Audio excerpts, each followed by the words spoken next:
Your word says in Mark 11, verse 23-24, we can speak to the mountain. In the name of Jesus, I curse and bind that spirit of jealousy, anger, bitterness, hatred, envy, unforgiveness, insecurities. I curse every affliction in the name of Jesus. And just as you cursed, Lord, and the fig tree died from the root, in the same way, by faith, I curse the spirits in the name of Jesus.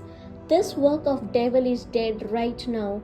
In Jesus' name, I cast it out from this person's life. In the name of Jesus, go and fall into the sea, what God has created for you, and you shall never come back.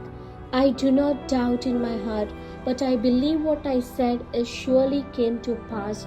I shall have whatever I say in Jesus' name. I loose the angels of peace and complete restoration in the mighty name of Jesus.